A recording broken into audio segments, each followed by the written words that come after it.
This is KGW News at Sunrise. I had been called names before, but never had my patriotism or duty been called into question.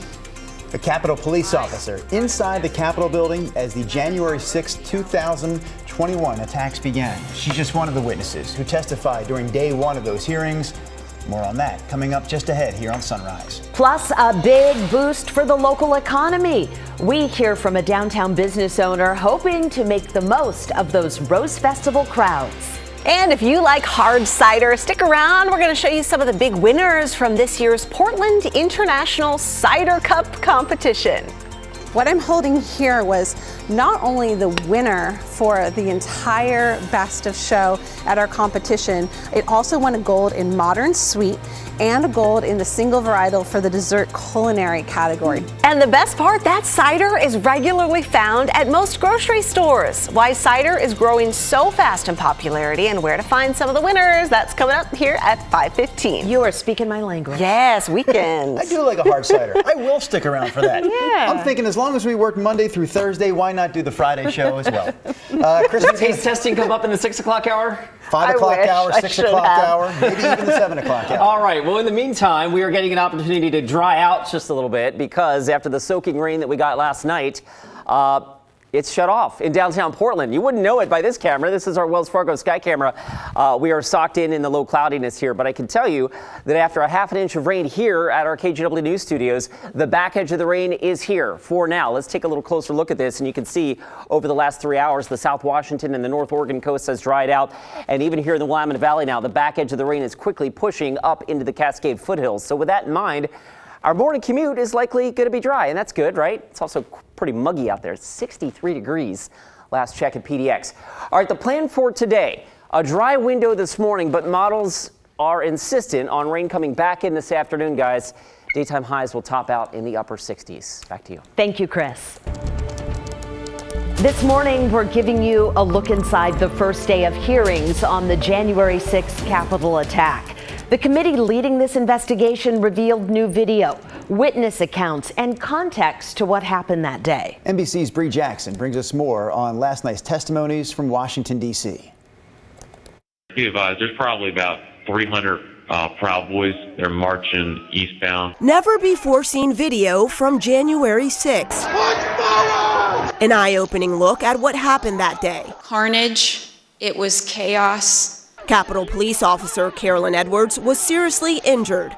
She was one of the witnesses during the first public hearing of the committee investigating the attack. I just remember that moment of stepping behind the line and just seeing the absolute war zone that the West Front had become. This British documentary filmmaker followed a far-right extremist group. I documented the crowd turn from protesters to rioters to insurrectionists. Committee members say this is all part of their effort to lay out events leading to the violent siege. We can't sweep what happened under the rug.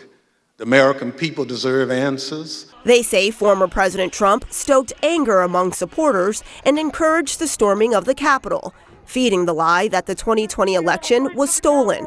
Former Attorney General William Barr told the committee he assured Trump that was false. I told the president it was Trump's daughter Ivanka backed Barr. It affected my perspective. I respect Attorney General Barr. So I accepted what he was saying. Many Republicans dismissed the committee's work as political theater. This hearing is not about solutions. It's about trying to blame President Trump in a fashion to change the outcome of the midterms. Tonight, I say this to my Republican colleagues who are defending the indefensible. There will come a day when Donald Trump is gone, but your dishonor will remain. This is the first of several hearings uncovering what happened on January 6th and the former president's role. In Washington, Bree Jackson for NBC News.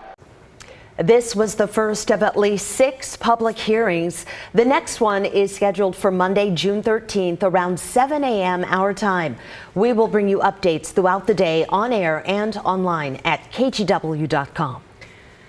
Also on Monday, the sentencing hearing for Nancy Brophy. She's the romance novelist found guilty of murdering her husband, Daniel Brophy, in 2018. So proceeds proceedings on Monday are scheduled to start at 9 a.m. We'll bring you that coverage live on our website and our YouTube channel. But tonight on NBC, Dateline is airing a whole special about the case. You're going to hear from several people involved, including Dan Brophy's son, Nathaniel Stillwater, several Portland police detectives, and Multnomah County prosecutors, Nicole Herman and Sean Overstreet.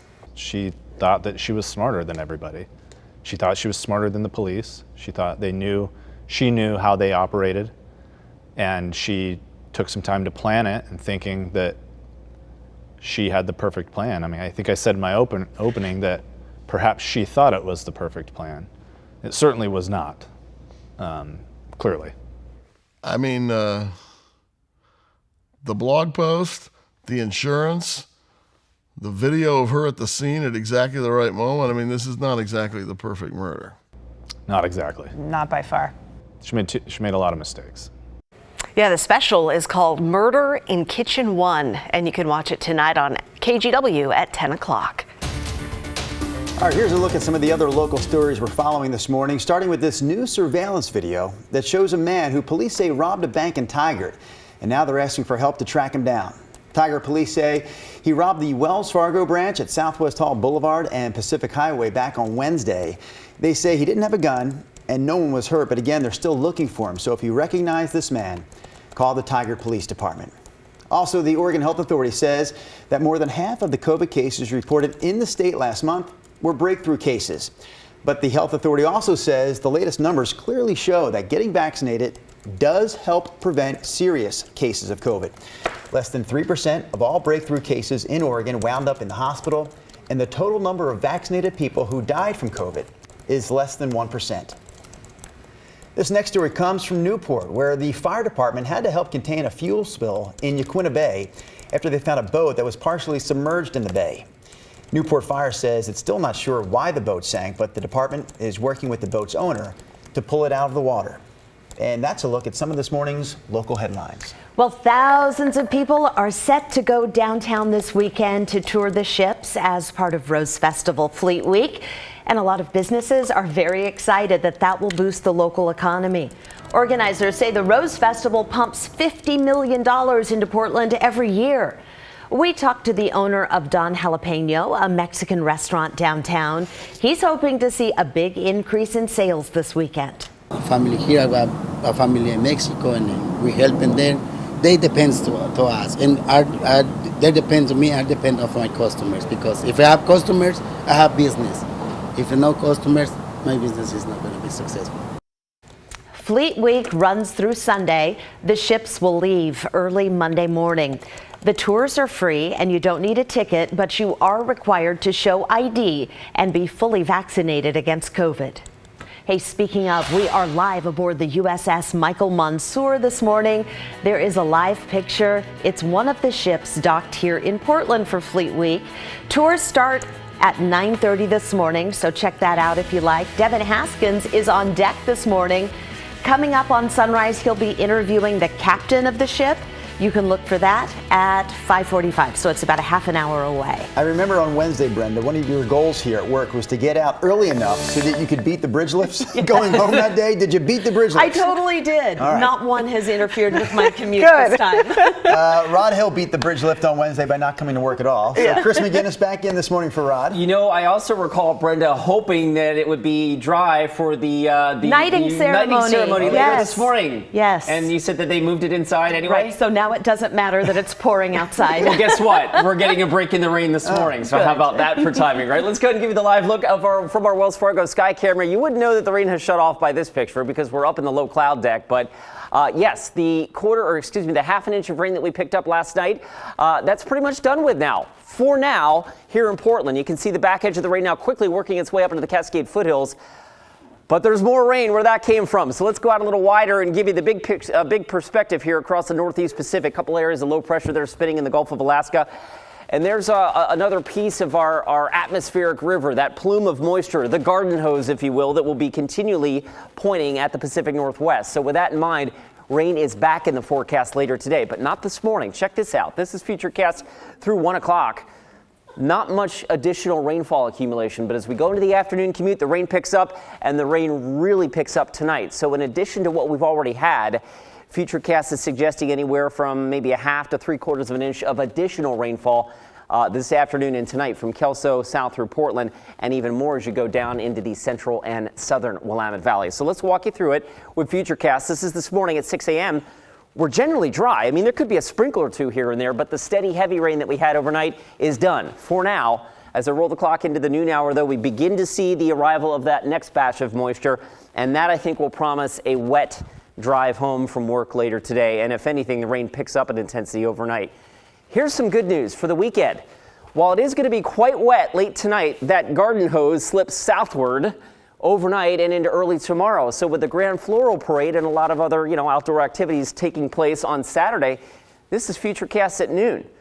We could see a sprinkle or two here and there, but the general theme here is to start to dry things out as we head into the day on Saturday. So we've got showers in our Saturday forecast, but I think those are going to be predominantly in the morning with a clearing trend in the afternoon. Temperatures getting into the 70s. Showers and sunbreaks expected on Sunday. The showers continue, but become spottier on Monday. And then, guys, finally, a couple of dry days in my 7-day forecast. Sounds good, Chris. Thank you. Hey, we are talking cider on Sunrise today. What's your favorite flavor? If you want to find some new ones, look no further than the gold medal winners from Portland's big cider competition, featuring nearly 250 brands from Oregon, Washington, Idaho, Montana, and British Columbia. We'll give you 3 great ideas to try that won big at the Cider Cup.